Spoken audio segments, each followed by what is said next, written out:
Ladies and gentlemen, now we are ready to start the next session under the main topic of paths to diversification. We would like to invite to the stage moderator of the session, Mr. Georgi Yurango, Head of Pan-African Program Communications of MasterCard Foundations. Please welcome.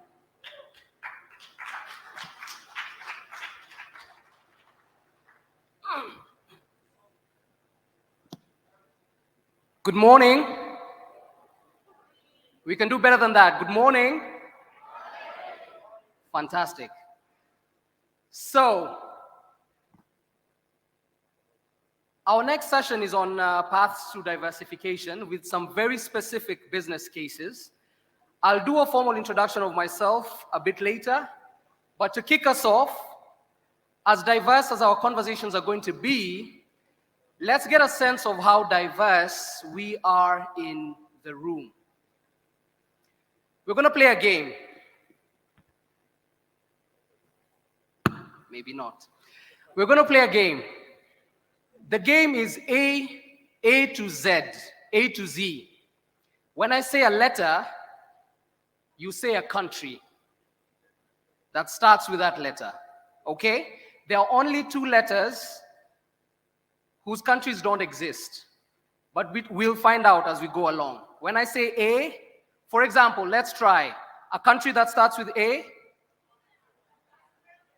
There we go. So we go A, B, C until Z. Are we ready? Are we ready? Fantastic.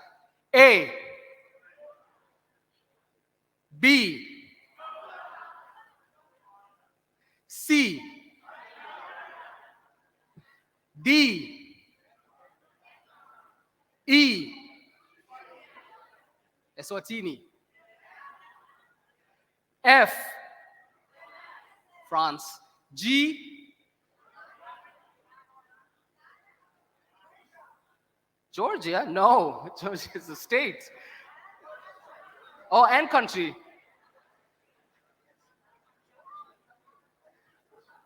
H, I, J. If Pamela was here, she'd be disappointed. Jamaica. K, Kenya. L,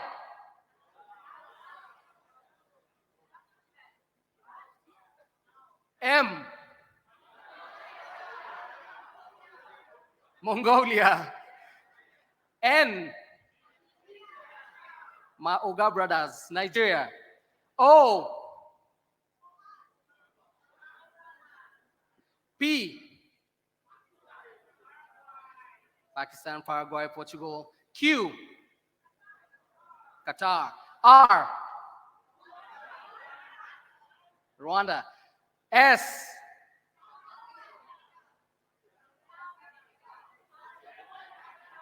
T,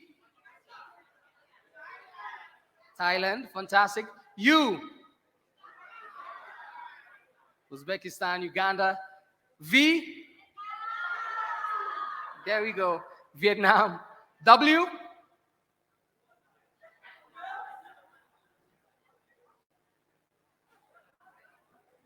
there's a grand prize for anyone that gets the country. W.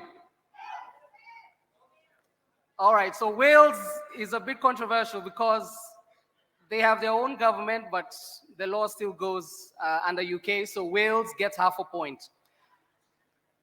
X. Good. Y. Z. A warm round of applause to yourselves. Thanks for not disappointing me. At least we're warmed up. So, as mentioned, and thank you very much to our moderator, thank you very much. My name is George Ndirango, overseeing communications for the Pan-African program work that we do at the MasterCard Foundation. It's my honor to be in Mongolia. It's my first time this side of the world. We do know that you might be coming to Kigali next year for the conference on LLDCs, so we'll be ready to welcome you on that side when the time comes. A lot of you have flown here from very far, Some of you are tired, jet lagged, you don't know what time it is, what day it is. So we really appreciate you creating time to be here to just share with us and engage as we kick off this particular session. So thank you very much. So for this particular forum, and you'll see one of our panelists is standing there extremely ready to come on, the discussions are a bit different. Normally in different panels, we invite all of the panelists and then we engage in a series of conversations, and then we throw to the audience and they ask a series of questions, and then we wrap up and we go. But for this one, since we have a topic that is seemingly new to a lot of entrepreneurs, and we're trying to diversify and seeing what diversification looks after a few years of a bit of ups and downs within different businesses, and more so for smaller businesses, we'll make it very specific. I will call one business person on stage or two, we'll discuss a bit, then call the next one, and the next one, and the next one until we are done. During that whole time, we encourage all of you to just have your pen and paper, write all the questions that you have, and then towards the end, immediately we're done with the last speaker, we'll invite you to ask all the questions that you have. So we have a lot of businessmen from different countries that will be coming on stage. First up, we'd like to kick off our conversation. Please allow me to invite the Economic Policy Advisor to the President of Mongolia, Mr. Davadalai Batsuri, for a quick intro discussion on some priorities within Mongolia, and then we'll invite the business cases. Please, welcome.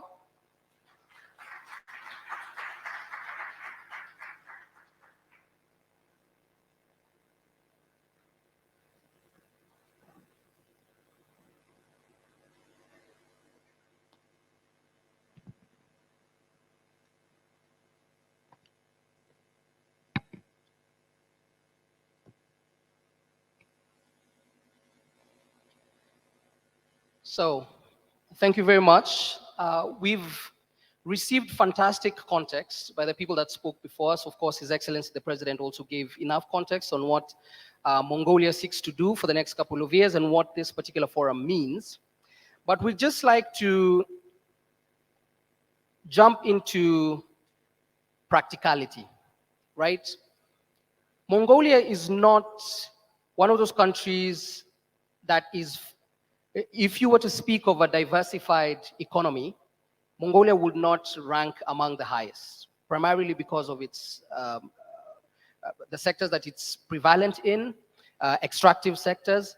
But now as we move towards diversification and you hosting an entire forum that is keen on that, particularly on green and digital trade, there must be something that informs your decision to host and to say that you're now following a path to diversification.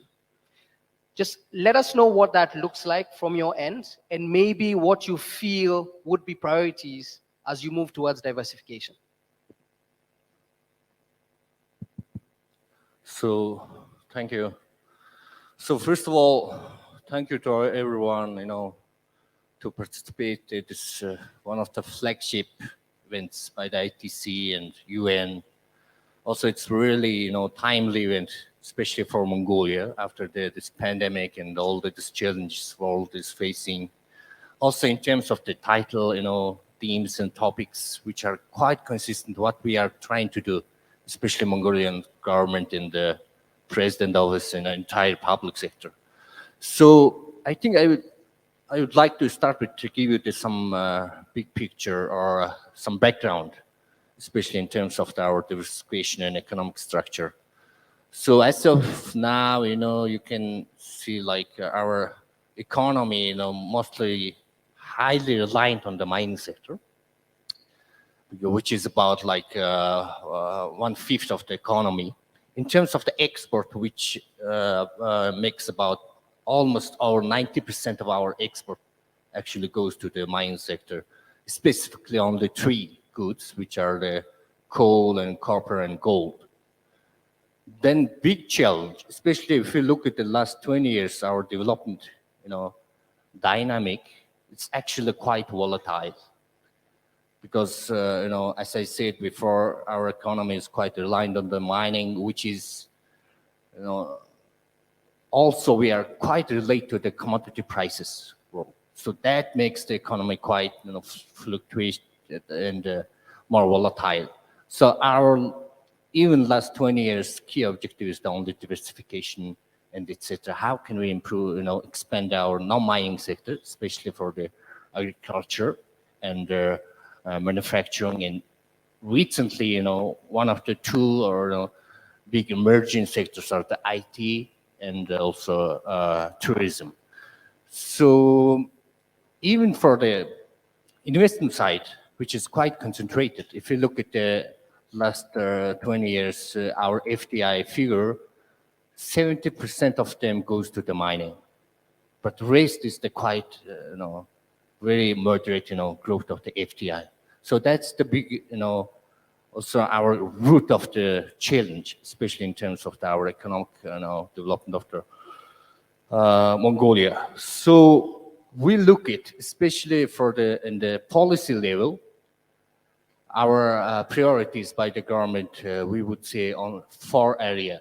So first one is about the promotion of our non-mining sectors. So which are the, I already said, in agriculture and tourism and manufacture, and also IT and renewables. Especially in the renewables, we have a lot of potential.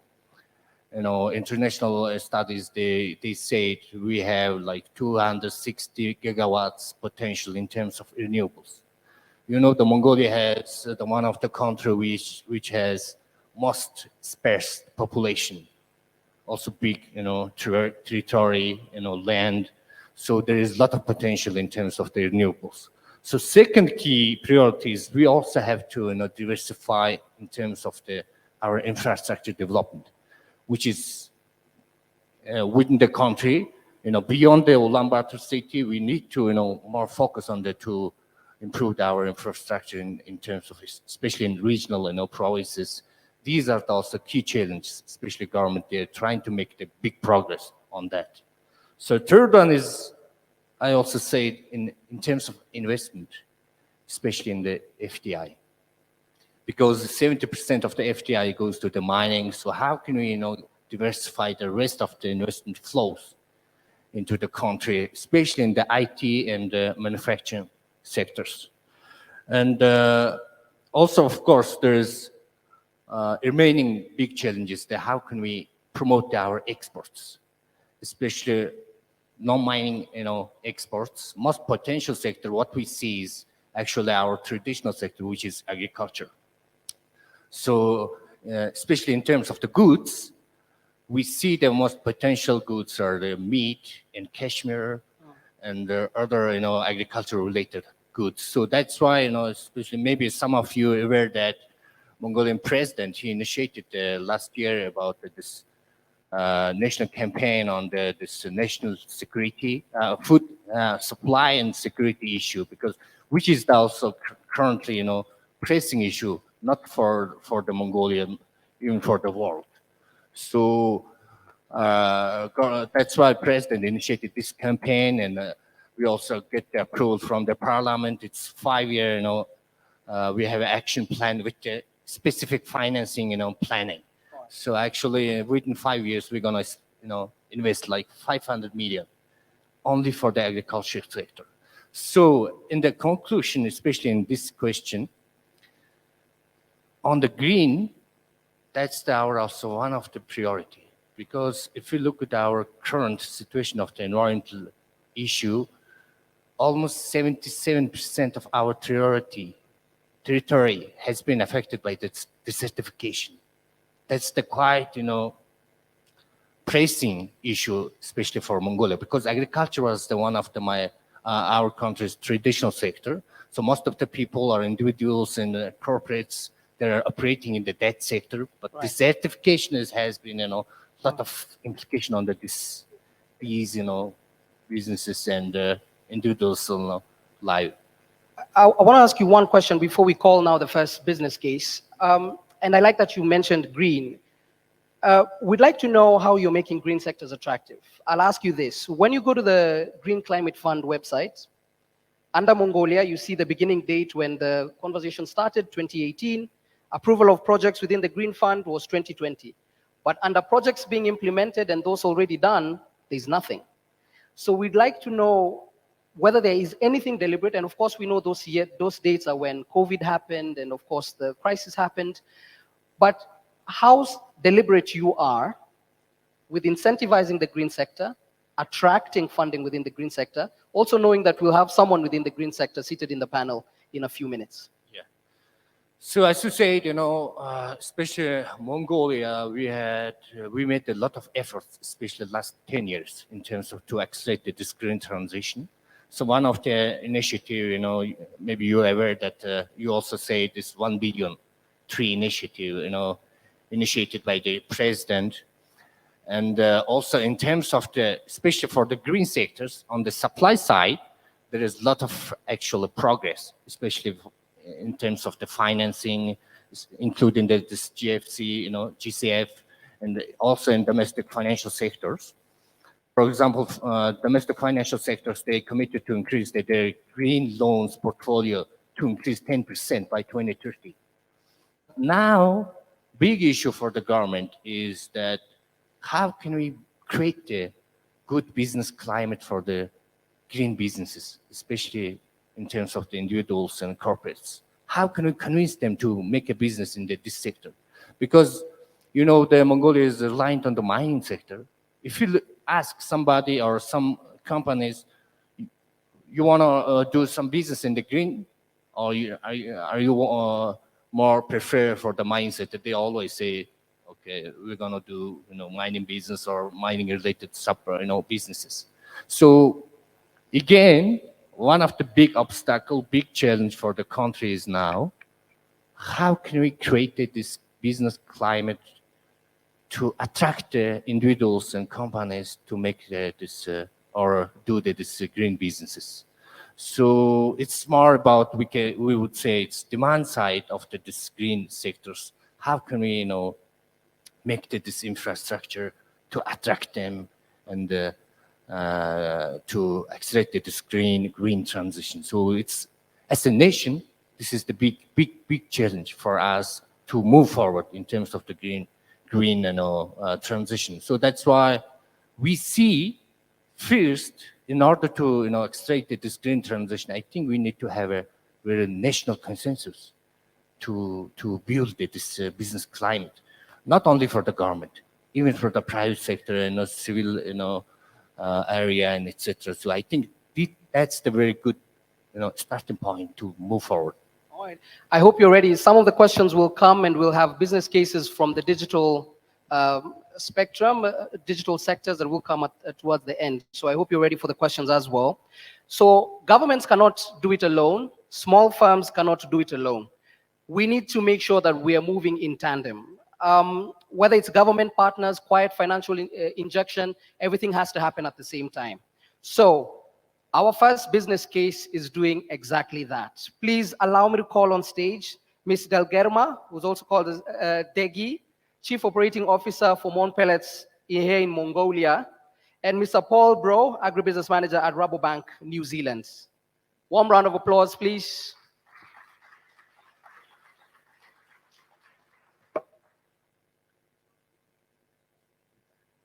Thank you very much for joining us. Paul, your mic is there. Okay.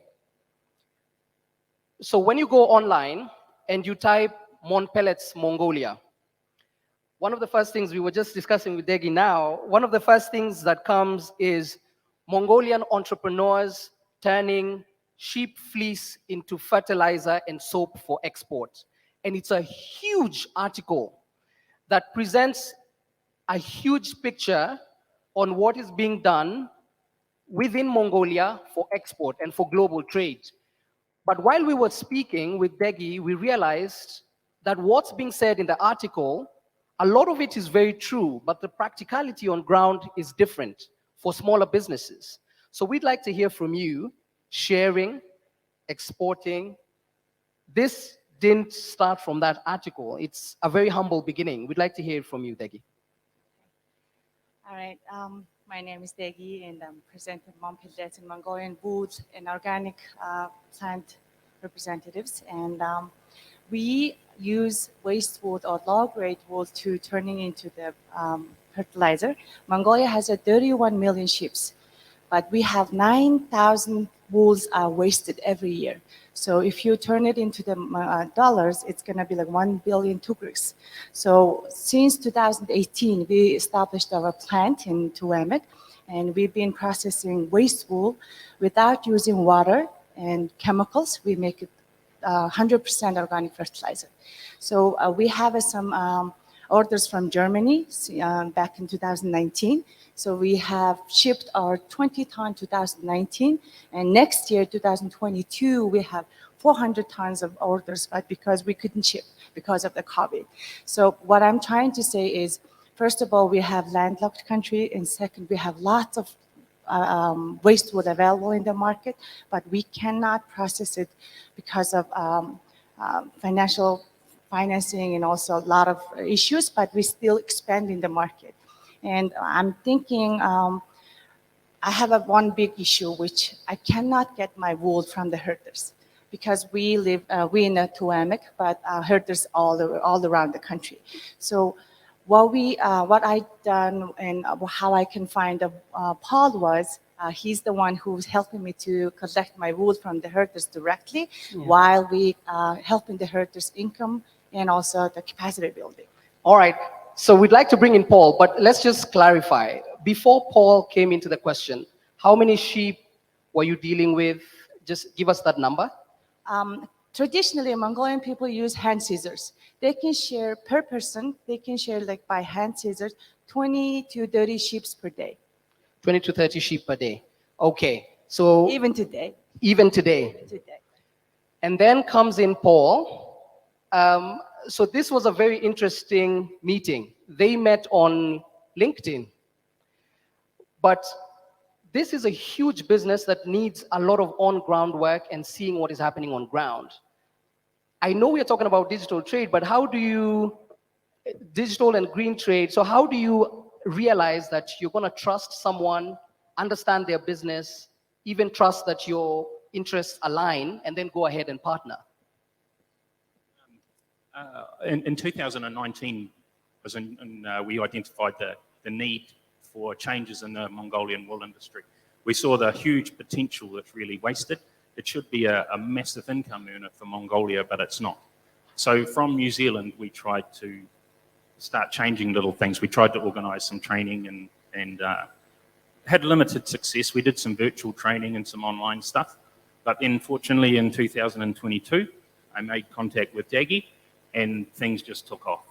And so Daggy, with her awesome organisation and networking skills, I asked her to organise us some trials for June 22, but she went ahead and organised 6 training events. And so we, in our first year, we trained 62 herders how to shear a sheep with a machine. And so they went from, as Daggy said, they could shear 20 sheep a day with scissors. They can now shear over 250 a day with a machine. So 10 times faster. And the benefits of machine shearing also, it shears closer to the skin. So you get a longer wool staple, which is more valuable. And it's a lot quicker, so it's a lot friendlier for the sheep and just a lot more efficient for the herder. Right. So we're hearing scale, efficiency for impact. But just tell us a bit, Paul. So you coming into the business, so we don't want to see you as an ATM. You're not just giving money and then you're observing as she carries on. You have impact because of what you're doing in New Zealand as well. But the shearers from Mongolia then come to New Zealand for some, it's a two-way exchange. But how was it when the farmers came to New Zealand? Some of them had never left the country. How was it? Yeah. It was incredibly brave of them. There's a picture of one up there on the stage, the far end. We picked 4 of the best herders and invited them to New Zealand. So these were guys from countryside Mongolia, never been near a plane, didn't speak any English. One of them, it took them 3 days just to get to the airport. They got, the 4 of them navigated their way through 3 international airports and arrived in New Zealand with a 5-kilo carry bag to shear sheep in New Zealand for 3 months. It was incredibly brave. But they were so successful. That guy on the end there, that's Kanda, and that's a picture of him when he saw his first 200. I think is it 211 sheep in one day. He's only the second Mongolia ever to do that, and he did it in 2 months. It was just an incredible achievement. He's 62 kilos, and he was shearing sheep in New Zealand that weigh 90 kilos. So 1.5 times his weight, and he did that for 2.5 months. And after a month, I couldn't believe his dedication and how motivated he was. So I hit him up and I said, mate, you work so hard, what's going on? And he told me he was shearing for his family. He had 2 daughters, and he wanted them to give them the best opportunity. And if he was going to send them on a decent education, he had one chance to make money, and he was going to take it. So 2 weeks ago, I met his family. His youngest daughter's 5.5 months old, but he went to New Zealand to make money to put her through university. Right. So today he's shearing his father's sheep. His father's got 1,000 sheep to shear. Usually takes a month. Kanda and his brother are hoping to do them in 3 days. Fantastic, absolutely fantastic. Degi, I'll come to you before we wrap up. The price that was mentioned last year was about 76 cents per kg. I want to know whether that has changed. Correct me if I'm wrong. With all the value add that Paul and his team have brought in, how should we look at the cost now as we're exporting and what is being provided locally? Yeah, well, like 2 years ago, I got my wool 1,600 tubers, which is about 50 cents. But now I'm getting my wools like less than 20 cents. So which means it reduces my cost and also more volume from the direct herders. And I have potentially exporting to America now, and I shipped my first shipment. Now I'm currently get the orders from Home Depot and Walmart, who's asking me to ship 2 containers to be placed in the warehouse, and then Mongolian Montpellets will be distributed and sold in America. Please, just a round of applause. Thank you, Paul. Yeah, for all of you shopping at Walmart, yeah, exactly. Look out for Montpellets. So there's still some challenges. Upskilling is still happening, but we still have issues logistically, such as visas, for example. Maybe just give us the scope of challenges that we can look out for. I think when people think wool, they think carpet and felt, which are great products. You know, it's really good insulator. It makes good carpet. But there's so many other things you can make out of wool now. Around the world, there's massive investment and development in things. You can make like a lot of cosmetics, sports medicines, nutrition products, even a plastic alternative. You add wool and cornstarch, and you can make something that's every bit as good as plastic. It's lighter, it's stronger, it's renewable, sustainable, and biodegradable. Why are we using plastic? You know, and we even make surfboards in New Zealand out of wool. It's a massive product. Renewable, sustainable, biodegradable. It's what we should be using. So challenges on your end, any foreseen challenges? Yeah. We're really encouraging the herders to shear their sheep properly and sort the wool at point of harvest. If we can identify what the markets want and get the herders to grow the wool to that specification and sort it where it's shorn to that specification, package it properly, they'll get a premium. With that premium, they then encourage to reduce their stocking levels, so make more money out of less animals. Fantastic. Thank you. Thank you very much. Yes, please. So please remember to write all the questions that you have. We'll ask them towards the end. So we've heard from the government perspective and the first business case. Let me call up our next fantastic panelist. Ms. Therese Sekamana is the founder and CEO of LED Solutions and Green Energy, produces and provides energy which she sells to the Rwandan government, and also wears a different hat as the chairperson of the Private Sector Federation Specialized Cluster. Of course, she trades under her belt as well. Welcome, Therese. Thank you. First things first, you're not an engineer, you're a technical person, but your background is not in technical work, not a scientist, but you're running one of the most successful technical businesses in Rwanda and arguably one of the best business cases for the region. Tell us a bit about why you settled on this preferred investment. Hydropower and providing energy to the government came a bit later, but why did you settle on this one particularly? Thank you. You are right. I'm not an engineer, but I'm a businesswoman. First, I was in France. I'm sorry for the voice. I was in France for more than 20 years. I was looking for something to go back home and be part of those who were rebuilding my country after the genocide. Electricity was an issue.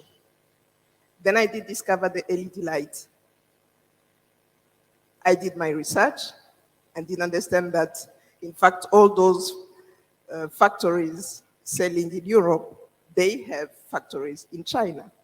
I went to China, made an agreement with the Chinese manufacturer, and sent the product to my country. But there is one thing I would advise everyone on any kind of product or project you are doing, don't compromise on quality. Why I say that? I was buying from the manufacturer, which is, it may be more expensive than buying from anyone else, but it pays. He was giving me 3 years guarantee, and I was giving 2 years guarantee because of the transport, logistic, and everything. So having a bulb for 2 years with a 2 years guarantee was a huge plus. I got the Award of Innovation for LED lights in 2010. The country did turn on LED lights. Our government did decide that the government should show the example and go for LED light. So it was a huge market. Of course, competition came and other opportunities came. That's how I went to hydropower plant. Right. Of course, one of the things we cannot stress enough is how crucial it is to find the right partner, whether as a co-founder or an investor. So in this case, it was interesting because the Swiss company that took a chance on you had never invested in that sector before. Let's hear that story. As I was saying, don't compromise on quality. When you build a hydropower plant, you don't do it for 5 years, not for 10 years. You do it for life. So invest first on the design. The design is only 5%. It never goes over 5% of the cost of construction. So when you do a good design, let's say good quality design, it may look expensive, but it pays. You save money on construction, you save money on operation. So I went to look for the best I could afford, which was that company in Switzerland.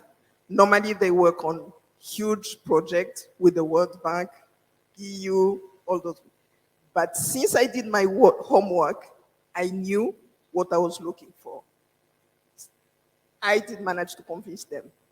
Sometimes we are afraid saying, being a woman, it's not my domain, it's my first time. In fact, it can be a huge advantage. They came for the simple reason. I was a woman. What I was asking for was clear. Don't be afraid to ask what you don't know. You don't know what you don't know until you ask. So they came in the venture, and there we are. Do you consider yourself a small business? Sorry? Do you consider yourself a small business? I don't know. I consider myself as a businesswoman. As a businesswoman, all right. So In since a today, male-dominated world. all right. So since today is MSME Day, what's that bit of advice for smaller companies that want to get into the energy space that's full of all these big players in the industry that have big tenders and all this technical expertise? How do the smaller players now plug in?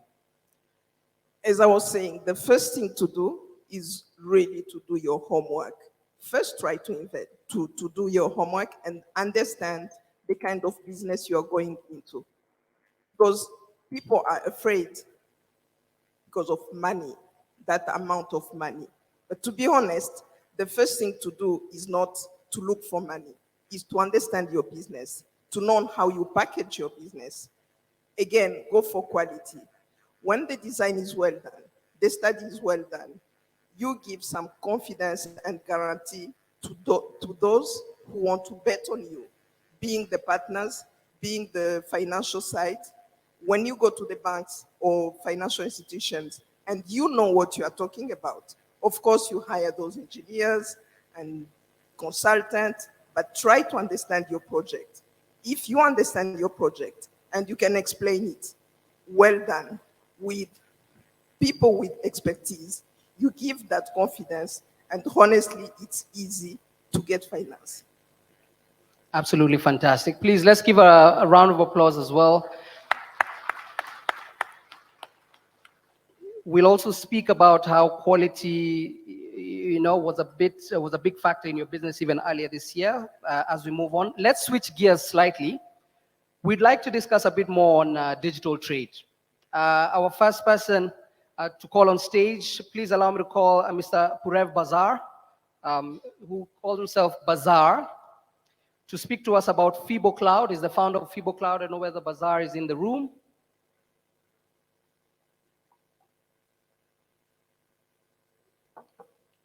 He should be around.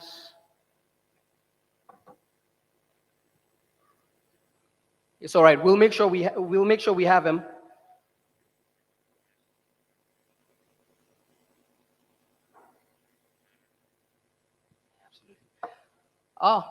Here he is.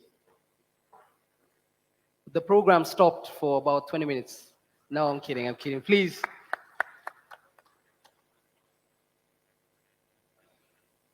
So you might have seen Bazar, Forbes 30 under 30, Mongolia, just speaking on the role that digital plays in the global ecosystem.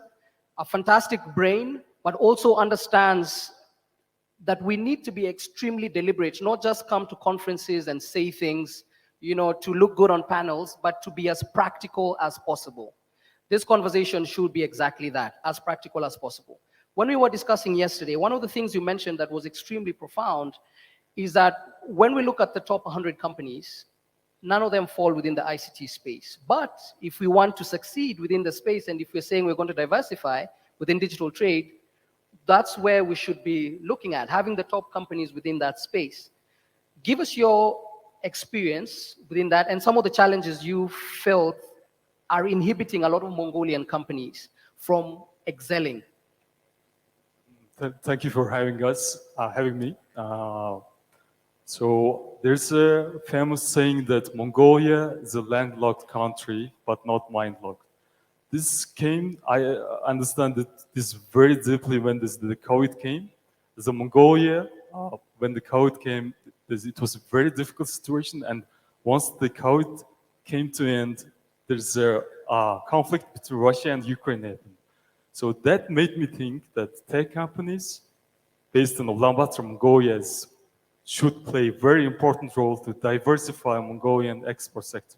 So one of the challenges of Mongolian sector is that, as our moderator mentioned, that we announced 100 top companies in every year, and that there is 0 tech companies, and we claim to be digital nation, but without acknowledging the hard work that tech companies in doing in Mongolian sector as a nation, we can't reach this point. So it's very important to, at every tech company's co-founders and employees make a decision to struggle here in Ulaanbaatar or go to Silicon Valley or Japan or Australia. And there are tech companies, founders who are striving to do better for their countries, to stay here, but just teaching all these benefits going to abroad, to making a good living with the family, but just to stay here and grind. So that's many companies outside the door in Ulaanbaatar area doing this tech company. So as a nation, I think we should value this effort and take their services at a good fee. So in that way, we can make it at least 3 companies in the top 100, and then we can talk about exporting to abroad. Right. So you're extremely humble, but let's talk a bit about the moment when you decided about partnerships. You were in Kazakhstan when the unrest happened in Russia, and that's when the partnership as well with Transtelecom happened. Just tell us about that and what the rationale was. We closed the contract with Kazakhstan's biggest data center operator. So their annual revenue is around 200 million USD. So this took us a lot of effort to close this deal, because when you think about Mongolia, it's just about horses and steppe. So when you try to sell software services, when you think about Mongolia, it doesn't add up. So this contract took very long time to Mongolian guys trusting them. They can make a software out of Ulaanbaatar. The story was different, but somehow we have managed to close the deal. I think that this represents that Mongolians based in Ulaanbaatar and who are graduate of local universities like such as National University of Mongolia, Science and Technology Park, they are actually capable of doing this. When they put a team and make a one focus, and Mongolian guys can make it. I think this proves Mongolia has a tech talent and teamwork. Yeah, you're a champion for what's happening in Mongolia and the young people in Mongolia. And of course, we'll get to the conversation on scaling up youth entrepreneurship in the afternoon. But a lot of people within the digital space, whenever they create a tech company, one of the biggest ideas is always either selling it or going to Silicon Valley. You know, it's most of the time, it's not how do you make homegrown solutions and grow at home as well. So let me hear your perspective, because you've done both, growing at home and also exporting. How to balance the two so that nothing suffers at the expense of the other? That's a very great question. So after following this journey for 5 years, dedicating my life, I realized that we need to understand the customer. So it takes a lot of effort and time to build this confidence and the soft skills to talk to a customer. And I suggest that Mongolian fellow startups to start with your home ground soil to understand them better. And it's actually, there's a bubble, I think. When you talk about startups, you should go to Silicon Valley first. Just the local market, that's too small. But in terms of Silicon Valley, you need to build a team and soft skills and understand the customer. That's the three essential things. So by starting in a home ground, it will be easy because it's your local language. And also, it will be very easy to cooperate with the local customers. So you need these soft skills and business development skills better in the home country. And if you already have them, go to Silicon Valley or in Japan or anywhere. Thank you. A round of applause for him as well. Continuing with the same momentum within the digital space, please allow me to call on stage Mr. Anar Chinbatar, who's the president of Ondo and the founder of And Global here in Mongolia. Of course, Mr. Satoshi Iri, the general manager, finance and leasing business, Marubeni.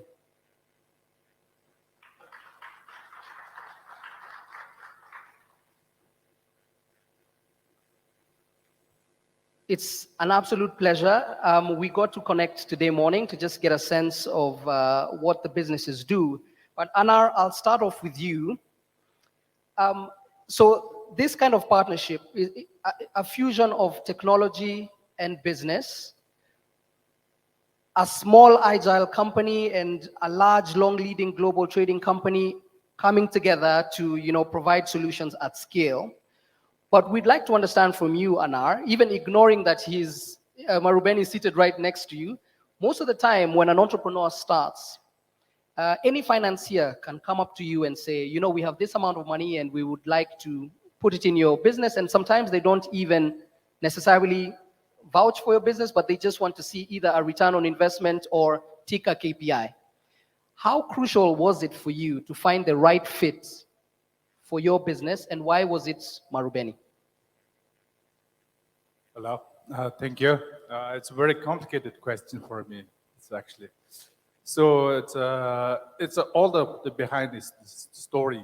It's all about stories. As the Purbazar mentioned about before, as we Mongolians, as I'm a very advanced security engineer, when we attending international conferences and international meetings. It's actually, I would like to discuss about that my profession and security things, but every people are asking us about us. Are you riding a horse and living in a tent? Yes. This is our globally imagined Mongolians, still so far. So then when we started thinking about that, so what's our image? What do we have in our pride as a Mongolians? So we have only one brand, Genghis Khan. Every world knows about that. But it's already 800 years old, you know? We don't have any more known brands in the global. We don't have a Samsung, we don't have a Toyota, we don't have a TikTok, even we don't have a Angry Birds again. So then it was very hard to introduce us to the globally. So then back in 2015, we started my friends, all the mathematicians around the world used to work for the global companies, united to create another Mongolian brand, globally known. So when we started building a machine learning algorithms to predicting the customer's behavior, which was quite successful for us, the story started again. When we tried to sell it overseas, especially in Southeast Asia, Asian countries, we rejected from the reception. Again, when we offered to them advanced machine learning algorithms, the question coming out, are you riding a horse again? So it was quite challenging to sell the technology as a Mongolian. So then we found that we need to have a strong global known strategic partner. We had a very big ambitions at that time. We approached to the Facebook, SoftBank, and all the big known conglomerates, even Alibaba. But at least the 2 years of the hard effort and 1 year the heavy due diligence, we got a very good strategic partner from the Japanese two conglomerates, the Marubeni and SBA Holdings, and they've been invested in us in at that time 15.3 million in Series A funding, which is in at that time quite big for us. And thankful to them, we already started selling our technology all 12 countries and ongoing over 40 contracts. We are biggest technology export company, and thankful to Marubeni, and our technology is having already over 10 million customers in Asian countries. So, and it's much appreciated, and it wasn't easy. Yeah, that's it. Mr. Eri, on your end, because the context is pretty clear, but you've invested in at least 420 different sectors, subsectors around the world. You could correct me if I'm wrong, but where was the value that you saw? Maybe as you tell us how the partnership has been ever since. Okay, thank you. For Marubeni, Closer to your mouth. sorry. Yes, I'd like to talk a little bit about what kind of investor Marubeni is. Marubeni has quite an extensive line of business, and we have huge operation in global wide. And I would say Marubeni is a strategic investor. And, we do investment for long-term success, like working with the portfolio companies management to grow the business, and also seeking for the business synergy among the portfolio companies, and something like that. And when we meet on global back in 2018 or 19, our division, the finance and leasing division, was looking for technology partner to evolve our existing finance business going forward, because one of our target as the market in Asia of the underserved and the unbanked people is kind of financial inclusion.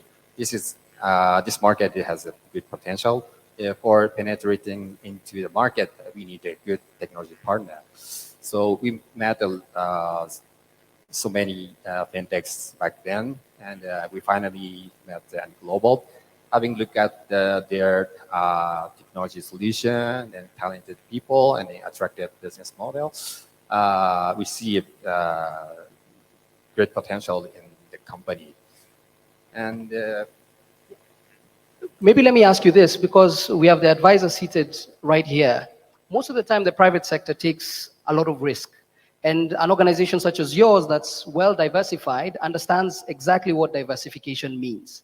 What piece of advice would you have for the government as they try to diversify to go in knowing? Just if you could have any government to private practice advice, what would you advise the government to take on, to think more proactively about? advice to the government. Yes, please, please.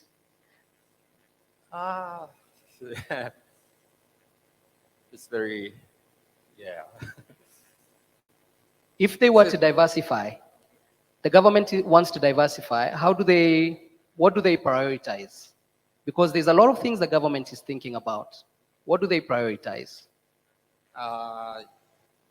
Yeah, I think all like the startup company in a small business struggling with the funding of the business. So if the government provided great support to the small company in the funding side, their opportunity to grow the business will increase. I know there was something. So I would like to advise to government. Sorry. So as a Mongolian citizen, it's actually, there is a technology is the biggest opportunity for Mongolia because it's a renewable. It's also organic, might be. So it's also, we don't need, Mongolia is a landlocked country. Economic is very heavily dependent on the two neighbors. And very hard infrastructure is really dependent on them. So the only creative industry, including information technologies, borderless diversification to having a global economic access. That's why we seriously need to focus and put the policies on that. Otherwise, all the Mongolian technology companies is originated by Mongolians, but all the headquarters registered in the Singapore, in even the FIBA Cloud registered in Singapore. Our companies are registered in the United States, and Singapore is actually the money not really coming into Mongolia. It's gonna be huge economic loss in the future. We're just keeping in protecting the brain drainage of Mongolia at this moment. We need to bring the money. That money bring in Mongolian economy. Fantastic. Alrighty. Okay. Do you have a no? There we go.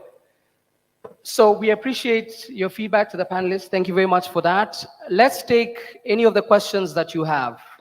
Do you have any questions from the audience? Ask any questions whatsoever.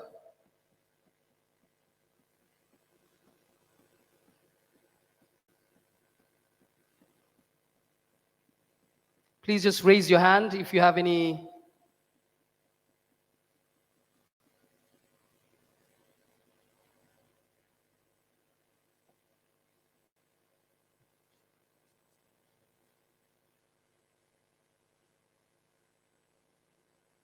Yeah, we have a question there.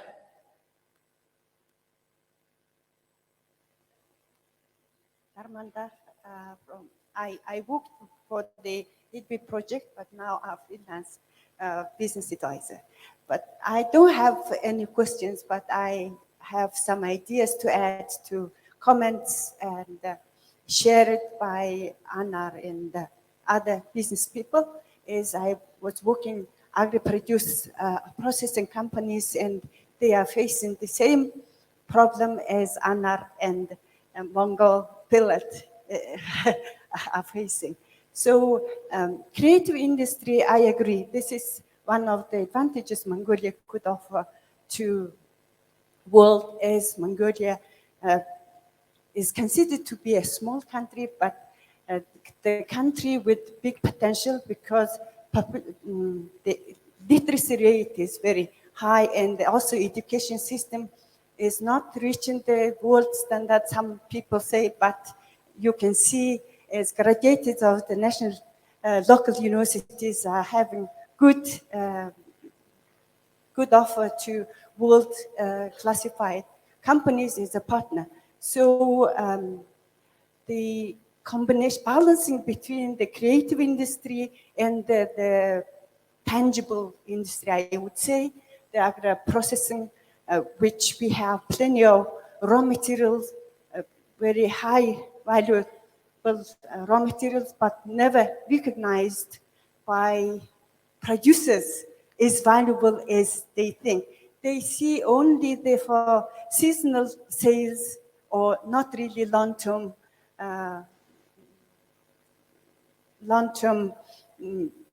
business strategy, I would say. So this is the area Mongolian government should pay attention, how to balance between of these two sectors, creative and the tangible manufacturing industry, based on the agri-produce raw materials. And also use the potential of the population, not only the technical side is trained by universities and local vocal training institutions, and also they have quite good implicit knowledge, because Mongolians have really good education system, which is not recognized in many ways, either locally or internationally. So this is the area we have to work a lot and offer our foreign customers and potential partners our values. This is what I would like to focus. Thank you. Thank you very much. Creative industries and tangible manufacturing industries and using the population and local expertise. Oh, there's a question here and one at the back there. Do you have a microphone?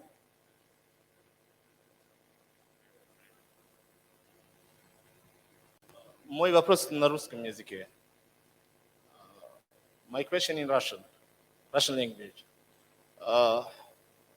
Очень очевидно, что... Just one second, please, so that we get the translating devices.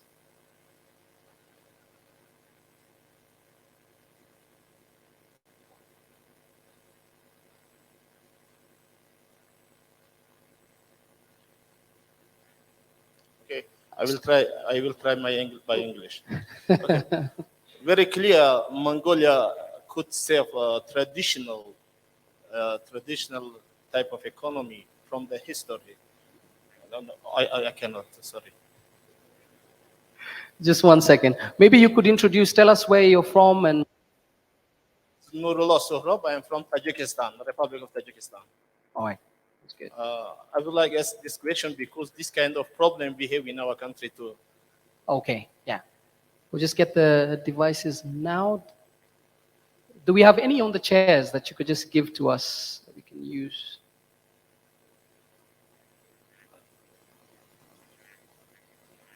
Don't worry, just 1 minute.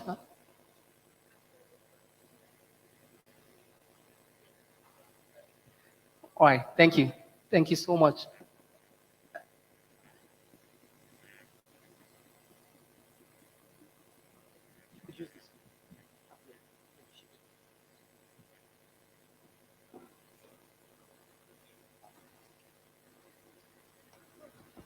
Thank you. She'll help us translate. Thank you very much.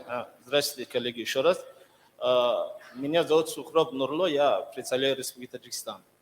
У меня вот такой вопрос. Вот из уст наших уважаемых коллег, монгольских коллег, мы узнали, что Монголия традиционно сохраняет традиционные экономики. То есть скотоводство, развитие скотоводства – это традиционно было исторически традиционное направление экономики. Good evening, my name is Surkhop Mikro. I'm from Tajikistan, and I have a question regarding the discussion today. We heard today that Mongolia has a very traditional sector that it's developing. И то, что они сохранили вот свою экономику, традиционную экономику, это в этом особая доля международных финансовых институтов нету, потому что они исторически имеют, исторически они развивали это направление экономики, то есть скотоводство. And it's very important to highlight how traditionally we're developing these very core sectors of economy, and you managed to keep them throughout the time. И сейчас, по мере того, что население планеты увеличивается, вот это сейчас актуально становится потребность к продукции, монгольской продукции на внешнем рынке, на крупных рынках. And as the population of the world is growing, there is much more demand for the Mongolian products in the global markets. И очевидно, что это проблема развития, проблема экспорта продукции Монголии не всегда зависит от монголов, потому что для этого нужно, чтобы соседние страны имели очень хорошие логистические центры для перевоза товаров. And the problem of exports from Mongolia is not always the intrinsic issues of Mongolia. Sometimes it's connected with the logistics problems of the neighboring countries. В этой связи вот у меня вопрос такой. Вот Международный финансовый институт очень хорошо знает проблему. И вот соседние страны тоже знают. Со временем мы придем к тому, что мы должны оказать друг другу, страны друг другу, мы должны оказать содействие в развитии экспорта возможностей. The financial institutions around the world and overall the countries who are present at the conference are aware of the issues of that landlocked countries are facing. And we need to have this type of cooperation to promote this trade. Уникальность подхода монгольской экономики заключается в том, что именно правительство очень заинтересовано поддерживать частного сектора.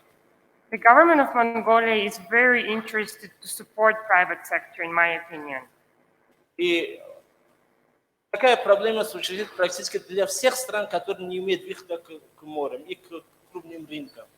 And again, I would like to highlight this is specifically the issue of landlocked developing countries where we need the support. Как вы считаете, вопрос для представителей Монголии, как вы считаете, как можно более приемлемо, более удобно для частного сектора привлекать с международных финансовых институтов средства для развития частного сектора? Спасибо. And my question is to the representatives of Mongolia here. What do you think is the most efficient way to attract the financial means from financial institutions, but also the government, to make sure we can promote trade in LDCs? What did you find efficient from your point of view? Thank you very much for your time. Thank you. Thank you very much as well. Do you have that question in mind? Let's please take the next question and then we'll ask both together. There was one also at the back.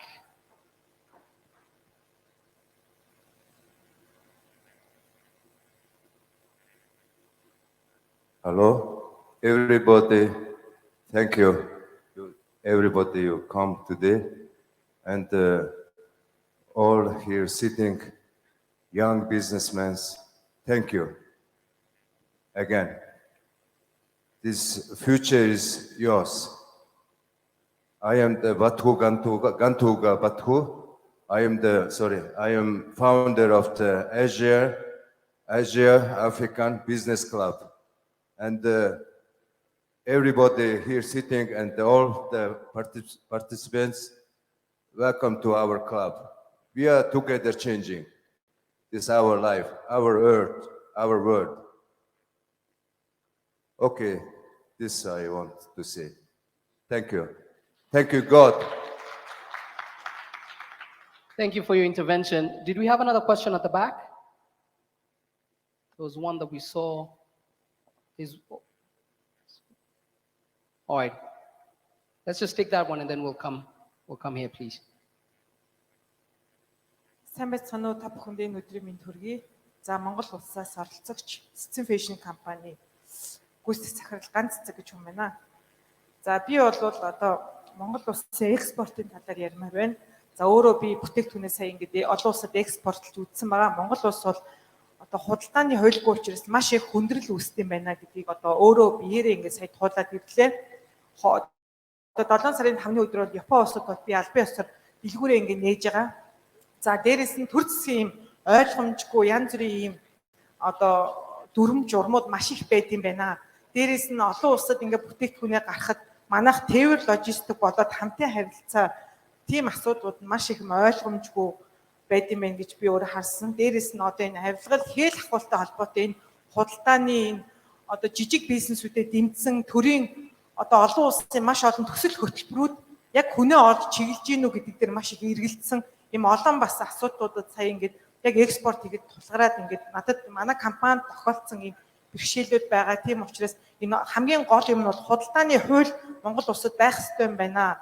Тийм учраас манайх ингээд ойлгомжгүй юугаа борлуулж юугаа одоо тийм нэмэн үртэг шингээх юм гэдэг нь бол их асуудалтай байна гэж одоо энэ оролцогчдоос бас асуусан байна. Баярлалаа. All right, let's maybe answer those two. You could answer the last one, and then we'll get the three questions here. Just 1 second, we get the answers, and then we'll come to the three of you here. So, okay, let me start with this recent Mongolian, businessman. I think I agree with you, especially in terms of we should have, strengthen our legal framework in terms of the trade. Because it's been long discussion. I think since 2015, I think we should have separate, legislation on this trade. Also, institutionally, there is also discussion or debate, even at the policymakers, saying that we should have two separate ministries. So some of the domestic experts, they are strongly, demanded that. So which are the first? We should have a separate minister on the trade. And second is we should have separate minister on the industrial, because currently foreign trade is then attached to the Ministry of Foreign Affairs.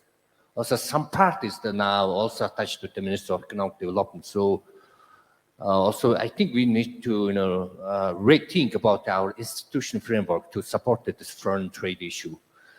Same to goes to the industrialization policy, because currently light industry is attached with the Minister of Agriculture. Heavy industry is actually attached with the Minister of Mining.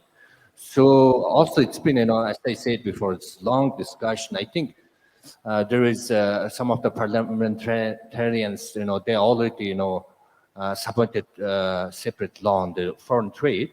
So what I felt is, I think policymakers, we tend to have a very big, change to our trade policy in coming years. Also, actually, Minister of Economic Development, they established a new agency for this foreign investment.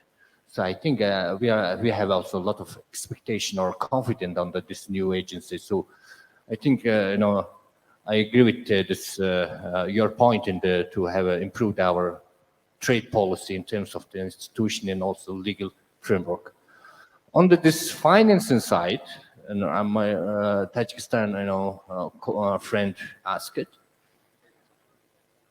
That's also true, but especially for our financial sector, we try to support as much as possible SMEs and small businesses and etc. Also entrepreneurs. And to be honest, we had several programs, state programs to support this private sector through their very cheap loans. But issue is, what we conclude now is, did we support the proper group of people or proper sectors? Did we really target a good group of the SMEs and the entrepreneurs? I think that's we need to really focus on especially at the government level, to review our future financing instruments. Secondly, especially for the Russia side, also in Middle East countries, there is the big problem for us is the import tariff and non-tariff measures. That's the big challenge for us. It's still really high.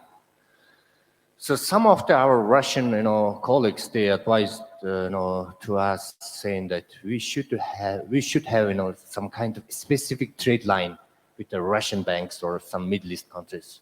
Maybe that could be also one of the solutions we can use, or we can support the regional kind of integration or regional trade.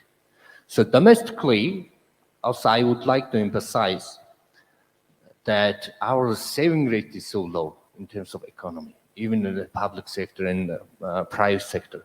So we usually use the external funding over the last 20 years. That's also one of the big obstacles for our fundamental economic structure. So government, we are trying to, as much as possible, to change this pattern. Also, how can we blend this cheap external loans combined with the domestic resources to support especially SMEs? But generally, I feel from this discussion, we got a lot of confidence because of those, promising, entrepreneurs. You see this IT and also this energy, even for the wool industry. I think we have very promising, efforts. But from the public sector, we need to have very good infrastructure and improve our legal framework. Of course, one of the important things is the financial scheme. So last thing I also want to highlight is our commercial banks. They are very innovative and very proactive into supporting this SMEs. For example, they now developed this value chain financing. So some of our big banks, they already started that lending instrument. I think we're gonna see some of the promising results or outcomes from this initiative. So I think public sector, we should support as much as possible this good initiatives by the domestic financial sector. Yeah, perfect. Thank you. Because the question was on developing Mongolian products, maybe we could ask you the most efficient ways to attract funding and support for what's happening in Mongolia. Maybe for your sector, what are some of those? So far, the financing for the project's been on right now is from the investors of the company. So we're really looking to participate in such government programs in the future very soon, hopefully. And I have that lady who just told us about she's having a problem with exporting because of the commercial legislation is not clear, which is true. For me, for example, I want to share one experience. We shipped 2020 September, we shipped 20 tons to Germany, but on the Latvian border, they returned our product back to Mongolia. So there was a problem was the border guy said, wool can be clothing, socks, it can't be the fertilizer. So we really need the government support on promoting the product, promoting what's the new product we export into the world, because the wool fertilizer is really new in the market. So because of that, we have been trying to contact with the foreign ministries and agriculture ministries and everywhere trying to get that product would be transit through the Poland border, but still return back. So I would be really appreciated that the government will be focusing on this commercial law and legislation will be more clear to be not only financing, but also for the international relationships and informations that been distributed to all those borders where we sending our products. Alrighty. Okay. Thank you. Please, let's get the questions. We just have 3 left for the interest of time. Him here, gentleman at the back.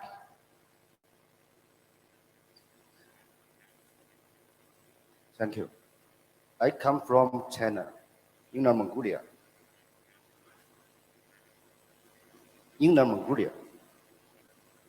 My name is Zhang Xiao, American African Asia Chamber of Communist China branch, Vice President. My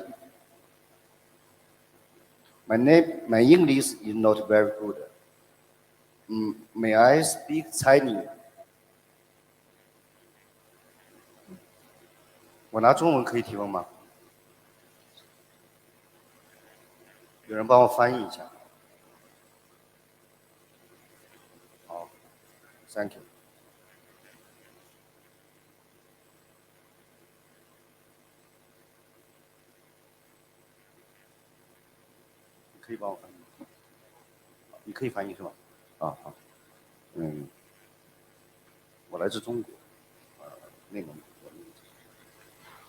I'm from Inner Mongolia of China, and my name is Zhang Xiao.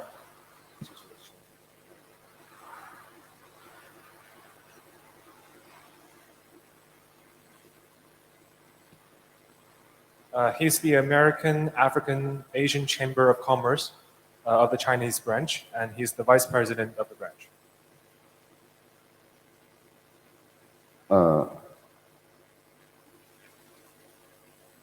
我的问题是提向日本代表的。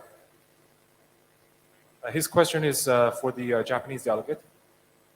我们知道中国是一个农业大国，但不是农业强国。 We know that China is a big agricultural country, but not a strong agricultural country. 2023年是中国政府提出农业强国的战略元年。 2023 is the first year that China has proposed to become a strong agricultural country. 在农业产业化、提速换挡、产业升级方面，日本有哪些可以提供借鉴的地方？ Now we would like to learn from the Japanese delegate that has there been any, what advice would you give to become an agricultural strong country for the industry revolution, agriculture revolution? Thank you， 谢谢。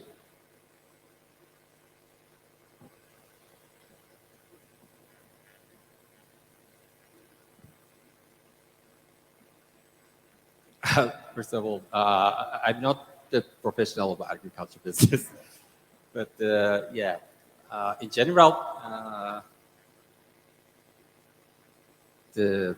Japan is the island country, and they have to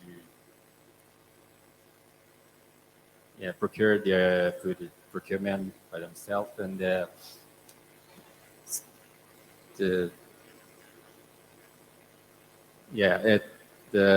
also the Japanese consumers requirement for the quality of foods is very high, and the agriculture industry try to meet the high criteria, high expectation. Yes. That is why the Japanese product, Japanese agriculture product is very popular internationally in Asia and in China. So it's not professional. I don't know whether the answer was sufficient, but in case you want to get a bit more context within Japan, I'm sure you can have a conversation after as well, right? Like you can feed him into some of the things that a lot of we don't see on the forefront. Perfect. Thanks for that bit of context. I hope that was almost a bit sufficient. Thank you. We just need to have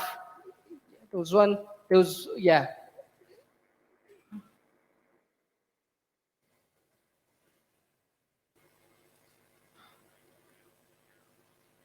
Thank you very much, Mr. Moderator. My name is Adwell Zembere from the Republic of Malawi. My question goes to my sister, Ms. Therese Sekamana from Rwanda. My sister, I want to say this to you. Everything has a beginning, and I think for you, the beginning happened in Rwanda. I just want to know the plans you have to extend your interventions to other countries in Africa, more importantly, Malawi, because I know the challenges that you noticed in Rwanda are also applicable to Malawi. I just wanted to indicate that energy access in my country is as low as 18% of the population in terms of access to the grid. It's very low.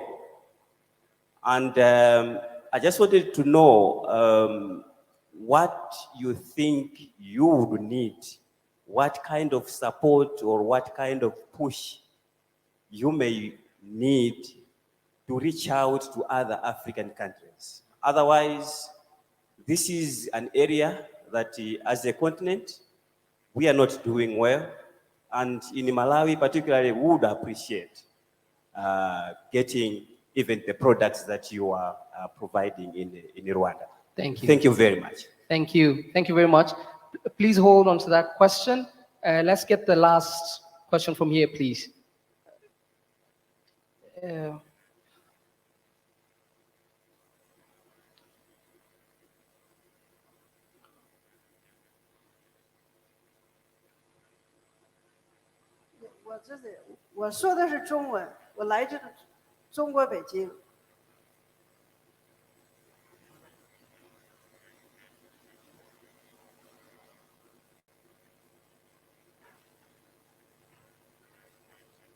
Hello, I am from Beijing, China. 首先，我这次来了之后，我谈谈我的感想。I would like to share my 当 thoughts. 我随着中国代表团来参加这次大会，我们从25号到的，一直准备到30号我们返回去。I would like to. 在我在飞机上，我感觉到，我一看到这个地区这么的。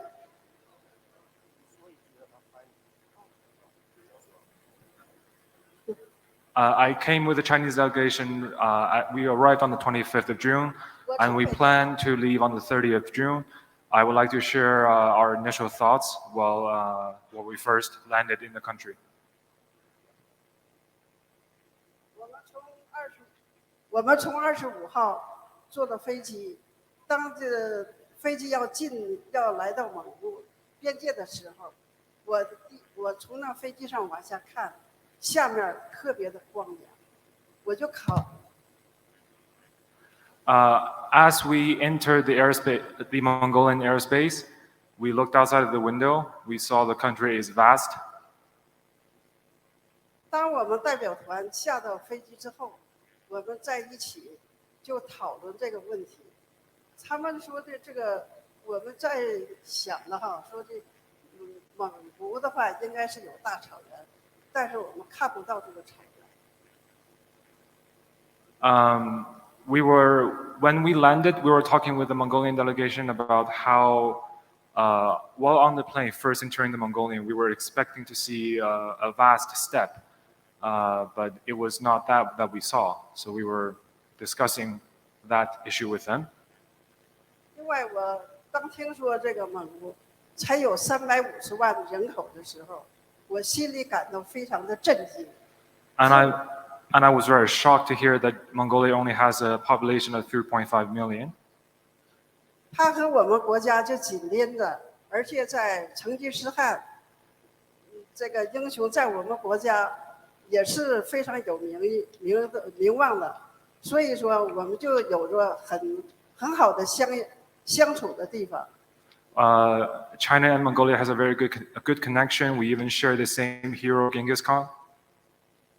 当我又听说昨天蒙古的总理到了北京，我们心里头更感觉到我们两个国家应该是友好的相处。And upon hearing the news that the Mongolian president would visit China very soon, I believe even stronger that we are friendly nations. 所以我想。 就是说，通过今天这个会，我就感觉到，这蒙古才350万人，还赶不到北京一个区大，所以我们就有决心来，既然把联合国把这个会放到这个地区来，所以就想帮助蒙古国发展、壮大。And since I'm from Beijing, you know, the population of Beijing is several times larger than the entire population of Mongolia. And given that the WEDF conference organized by the International Trade Center and the government of Mongolia this year is in Mongolia, we are very determined to work with the country and help anywhere we can. 我作为北京的中国地区“一带一路”国防教育就业工程委员会的副会长。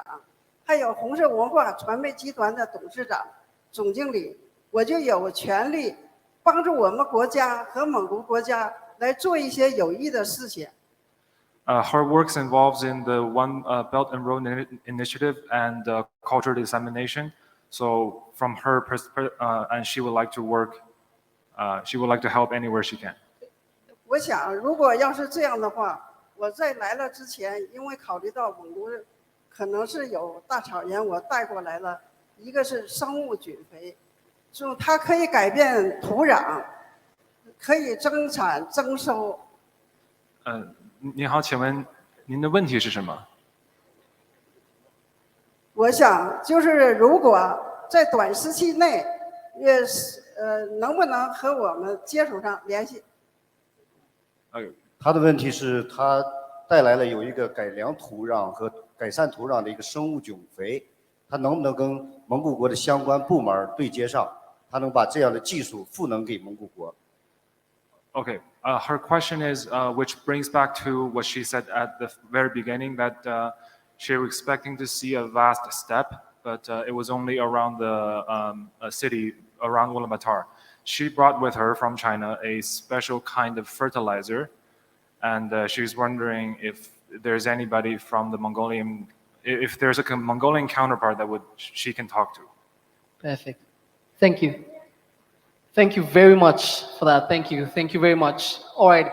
So for the interest of time, we'll just take the question that was asked to Teres, and then Degi, maybe you can answer that. Yeah. Please, sir, the gentleman who was with her, maybe I'll just explain to him. Hi, she's here. They can connect. Yeah. She's here. You can connect. So Degi, maybe we'll meet with her after, immediately after. Teres, please take the question that was asked to you. Thank you very much to my brother. It will be an honor and a pleasure to come to your country. I'm a Pan-Africanist. There is AFCFTA coming. Let's make it a reality among ourselves. Please, let's talk after the panel and discuss about it. Let me take the opportunity to speak to women from Mongolia and the youth in the audience. Please, if there is any woman or young entrepreneur who want to come into this kind of business, hydropower plant, it will be my pleasure to give my advice for free. Thank you. Thank you. I'd like to reiterate that the conversation on scaling up youth entrepreneurship will be happening in the afternoon, followed by the Youth Ecopreneur Awards. So this afternoon will be dedicated to the young people in the room, and of course to everyone who wants to learn and know how to support the young people as well. Let's take a quick round, 20 seconds. You answer the question. What keeps you up at night between now and the next WEDF that you hope to have solved? What keeps you up at night between now and the next WEDF that you hope to have solved? Yours should be pretty clear as a government. Yeah. Yeah, I think I hope we're going to good progress to support, especially in terms of our entrepreneurs, SMEs, in terms of, especially in sectors of the green and digital.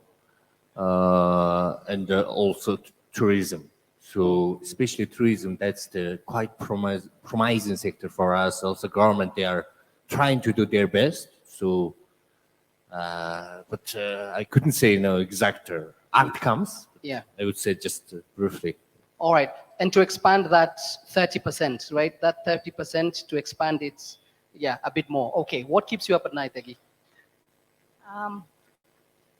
Every country who has sheep can build sheep wool fertilizer plant.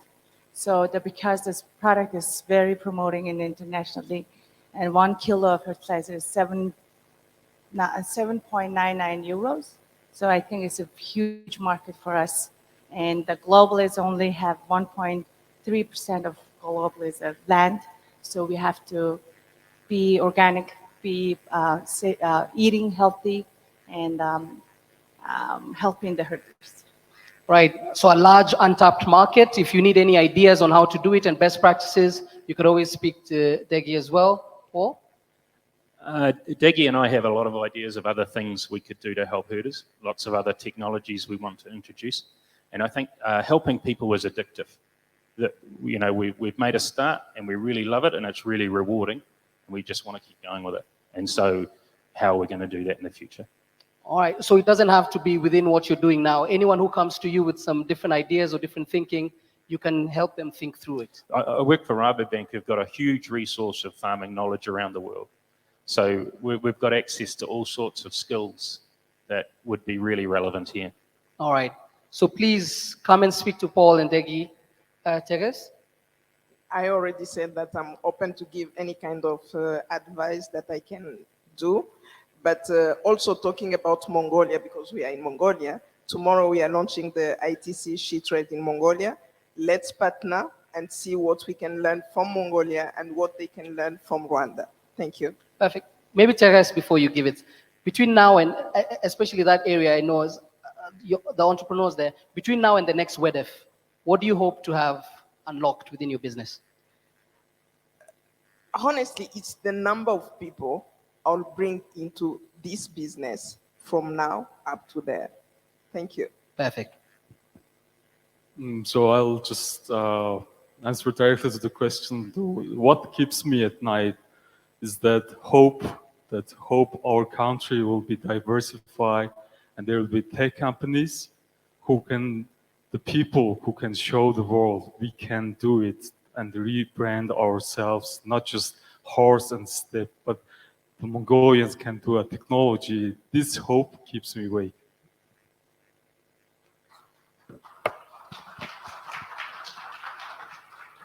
So right now, around the globe, the digital transformation, the industrial revolution is going on. So the small nations are worrying about that we're gonna be far behind after that revolution. That's the things and every night worrying about, especially in my home country. Perfect. Thank you. Final words? Okay. As you know, the environment surrounding the startup is not good as before, but Marubeni and Global is a long-term partner, and we work together for the corporate mission to rebrand into Mongolia with technology. Their success is not technology business. Right. Thanks a lot for the commitment as well to help to rebrand the country. We really appreciate your insights. Please let's give a final round of applause to everyone here.